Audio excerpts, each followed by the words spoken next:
नमस्कार दोस्तों। बुधवार व्रत कथा। समतापुर नगर में मधुसूदन नाम का एक व्यक्ति रहता था। वह बहुत धनवान था। मधुसूदन का विवाह बलरामपुर नगर की सुंदर लड़की संगीता से हुआ था। एक बार मधुसूदन अपनी पत्नी को लेने बुधवार के दिन बलरामपुर गया। मधुसूदन ने पत्नी के माता पिता से संगीता को विदा कराने के लिए कहा। माता पिता बोले, बेटा आज बुधवार है, बुधवार को किसी भी शुभ कार्य के लिए यात्रा नहीं करते। लेकिन मधुसूदन नहीं माना। उसने ऐसी शुभ अशुभ की बातों को न मानने की बात कही। दोनों ने बैलगाड़ी से यात्रा प्रारंभ की। 2 कोस की यात्रा के बाद उसकी गाड़ी का एक पहिया टूट गया। वहां से दोनों ने पैदल ही यात्रा शुरू की। रास्ते में संगीता को प्यास लगी। मधुसूदन उसे एक पेड़ के नीचे बैठाकर जल लेने चला गया।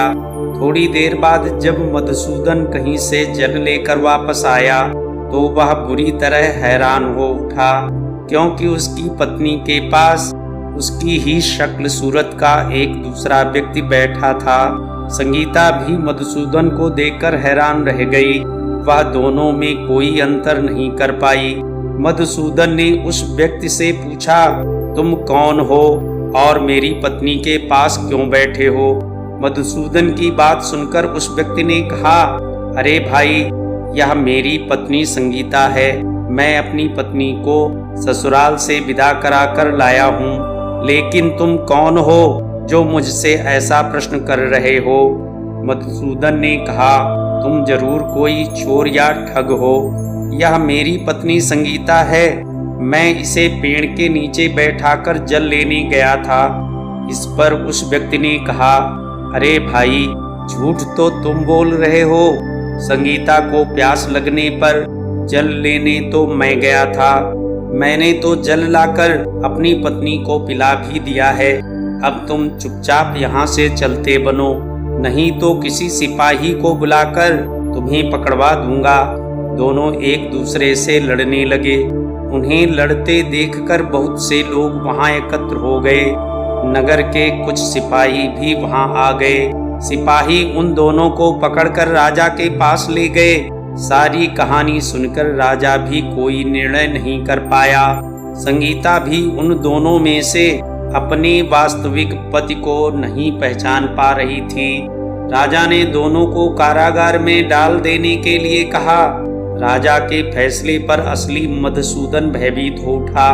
तभी आकाशवाणी हुई, मधुसूदन, तूने संगीता के माता पिता की बात नहीं मानी और बुधवार के दिन अपनी ससुराल से प्रस्थान किया।